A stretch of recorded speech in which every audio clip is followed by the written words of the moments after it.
Pembelajaran kali ini adalah mengenai model atau maket. Adapun yang menjadi tujuan pembelajaran kita adalah kita mampu memahami pengertian model atau maket, kita mampu menyebutkan berbagai jenis model atau maket, kita mampu menjelaskan fungsi, tujuan, dan kegunaan model atau maket, kita mampu menjelaskan unsur-unsur yang ada pada penyusunan model atau maket. Kemudian kita mampu menjelaskan langkah-langkah pembuatan model atau maket yang efektif. Kemudian kita mampu membuat model atau maket sendiri. Nah, untuk pengertiannya, model atau maket adalah barang tiruan yang kecil dengan bentuk atau rupa persis yang seperti apa yang akan kita tiru. Nah, untuk jenis model atau maket sendiri, kita ada model padat, seperti kita ingin membangun sebuah bangunan ya berupa rumah-rumah adat, itu merupakan model padat. Kemudian ada model penampang. Model penampang adalah seperti contohnya penampang daun, kemudian penampang batang, atau penampang bagian organ-organ yang ada pada manusia. Kemudian model susun. Nah, model susun ini sama seperti dengan model torso. Nah, model torso ini di mana torso tubuh manusia contohnya. Jadi torso tubuh manusia itu terdiri dari, contohnya itu adalah sistem pencernaan. Jadi beberapa bagian-bagian organnya itu bisa terlepas, kita lepas kemudian kita susun ulang. Kemudian model kerja. Model kerja ini lebih kepada sebuah model atau maket yang meniru alat atau mesin. Kemudian mock-ups. Mock-ups ini adalah sebuah model atau maket yang berupa penyederhanaan dari suatu alat kerja seperti mobil, kemudian pesawat. Kita bisa melakukan kegiatan layaknya mengendarai mobil atau kendaraan-kendaraan yang disederhanakan. Kemudian diorama. Diorama ini adalah merupakan model atau maket yang meniru pemandangan. Nah, ya, dalam bentuk 3 dimensi. Nah, untuk fungsi, tujuan, dan kegunaan model atau maket, yaitu dari fungsi dan tujuan, kita melihat bahwasannya model atau maket itu adalah sebuah model yang dapat menyederhanakan objek, kemudian dapat memberikan pengalaman nyata. Tentunya ketika kita membuat model atau maket dalam suatu materi tertentu, seperti contohnya sistem pencernaan, tentu kita dapat merasakan, kemudian kita secara tidak langsung bisa memahami konsep.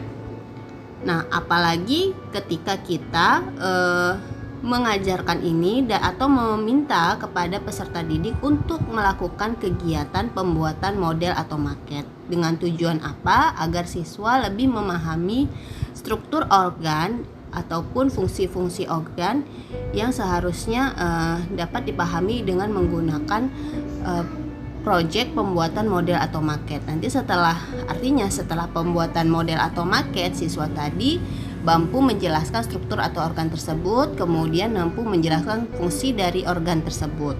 Nah, ini yang dimaksud dengan memberikan pengalaman nyata. Kemudian kegunaan. Kegunaan untuk peserta didik sendiri yaitu dapat belajar dengan mudah. Kemudian bagi pendidik dapat memberikan penjelasan atau objek yang rumit dengan mudah. Kemudian membantu dalam menjelaskan yang abstrak, menyampaikan proses pembelajaran yang bermakna, pembelajarannya jadi menarik, kemudian menjadi tantangan untuk menguji kompetensi dan kreativitas. Kemudian tentunya dapat memberikan penghasilan. Nah, apa saja unsur-unsur model atau maket yang digunakan sebagai bahan ajar yang efektif? Yang pertama, pada model atau maket tentunya harus terkandung judul, kemudian harus terkandung kompetensi dasar, kemudian memiliki informasi pendukung, kemudian tugas atau langkah kerja, dan yang terakhir penilaian. Nah, untuk langkah-langkah pembuatan model atau maket yaitu judul itu diturunkan dari kompetensi dasar, kemudian membuat rancangan model yang akan dibuat. Kemudian informasi pendukung dibuat secara jelas di selembar kertas. Jadi untuk model atau maket ya, informasi pendukung ini terpisah. Karena apa? Ketika kita membuat model atau maket, ya. Diharapkan kepada pendidik untuk menyiapkan materinya, kemudian atau informasi pendukungnya, kemudian evaluasinya juga disesuaikan dengan kondisi siswa. Makanya untuk model atau maket, informasi pendukung atau materi berada di luar ya, atau dibuat di selembar kertas. Kemudian dibuat semaksimal mungkin dan boleh diperbantukan oleh orang yang terampil. Jadi ketika kita mempunyai konsep ya, tetapi kita tidak mampu dalam penciptaan model atau maket, maka kita boleh untuk memperbantukan orang lain yang lebih terampil dalam pembuatannya. Tetapi kita yang memiliki konsepnya. Karena apa? Karena tujuannya untuk mempermudah dalam pembuatan model atau maket menjadi lebih spesifik dan bagus. Kemudian tugas diberikan di akhir penjelasan. Nah,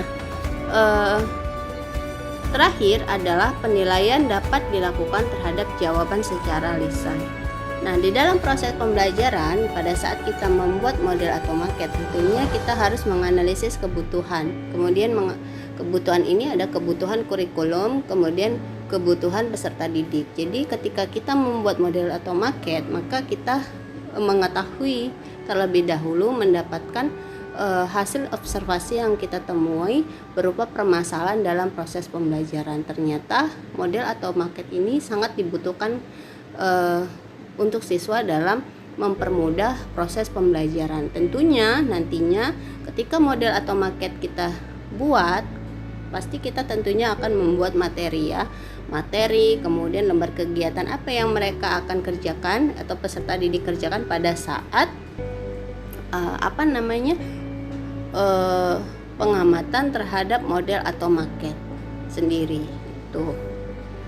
Nah, untuk bahan pembuatan model atau maket sendiri ya, ada yang model atau maket terbuat dari tanah liat ya, ada yang seperti rumah adat, miniatur rumah adat itu terbuat dari campuran pasir dan semen. Nah, kalian juga boleh membuat model atau maket itu dari kertas karton ataupun kardus ya, plastisin ataupun kain flanel yang diisi dengan kapas. Nah, jadi tidak mesti sesuai dengan literatur, tapi segala sesuatu yang baik atau bisa digunakan untuk dalam pembuatan model atau maket itu diperbolehkan saja. Nah, itu dia materi model atau maket. Mohon maaf ya atas kekurangannya. Jika dari teman-teman semua ada yang ingin ditanyakan, silakan tulis di kolom komentar. Namun jika tidak, maka terima kasih atas perhatiannya dan sampai ketemu di pembelajaran berikutnya.